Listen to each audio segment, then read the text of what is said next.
From a village in Tamil Nadu rises a voice with purpose. Fathima Athifa, a 17-year-old changemaker shaped by vision and resilience, and raised by Abdul Jalil and Janathul Ferdhouse. A passionate public speaker, she gained recognition as a two-time finalist of the FaceX Talk show and as an outstanding visionary of the Sustainable Development Goals. She serves as the library secretary of the Insaf Students Union and was honored as the icon of Artivox Fest 2025. Believing that words create change when backed by action, Athifa continues to inspire minds and shape a better tomorrow.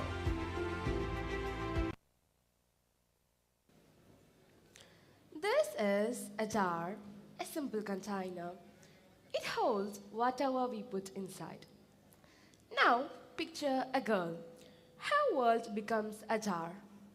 We fill it with her dreams, then shut the lid, and we call this production. Before I begin, let me ask you something. Have you ever watched someone whom you love, who once radiated confidence, slowly lose her all shine? Not because she failed, but because slowly safety turned into her cage. For me, that person was my sister, Ishra. She was my motivator, a gifted artist whose future looked wide and bright. But one day, everything changed. When she reached 10th grade, some boys began following her home. My parents were terrified. They wanted to keep her safe.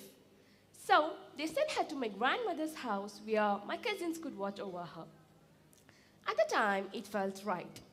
But what began as protection slowly became confinement. And then the pandemic hit. She was only 19, full of dreams, when marriage proposals started coming. My parents said, you can continue your studies, but if a good proposal comes, why you refuse? It's safer for you. Those words broke her. For 2 years, she lived like a shadow, existing but not living. But what I admire the most about her is this. She found her way back. She stood for herself. Today, she's studying data science, rebuilding her dreams that were once shattered. This is not just the story of Ishra. It's the story of millions of girls whose dreams are shrunk in the name of protection. When will the girls be able to walk outside without fear? Recently, near the Coimbatore airport, another girl was assaulted. And once again, the society told girls to be careful. But the real question is, why is that when a boy misbehaves, the girl loses her freedom? Why her ambitions? We all know the fearless Malala Yousafzai. At 15, she was attacked for wanting an education. Yet, she didn't stop. She proved that when you educate a girl, you don't just protect her, you empower her to change the world. Still, the World Economic Forum report, we have closed only 68.5% of the gender gap, which means 1/3 of women's potential remain trapped behind fear and social restrictions. So what can we do? Why can't we enforce stricter punishment for the harassments? Because true safety begins if only law actually protects girls.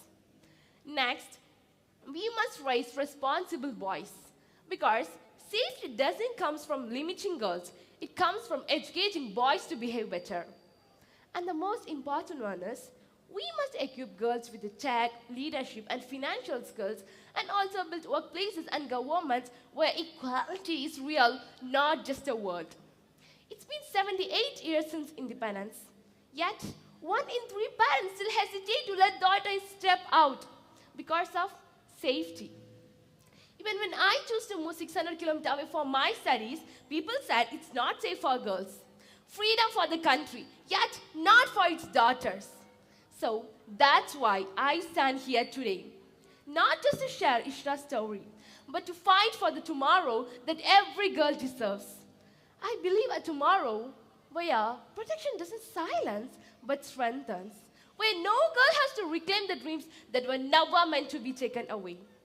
Let's create a future where safety empowers girls, education lifts them, and freedom is a right, never a privilege. So, let us be the generation that doesn't just open the jar, but let's take a moment and gently break it permanently.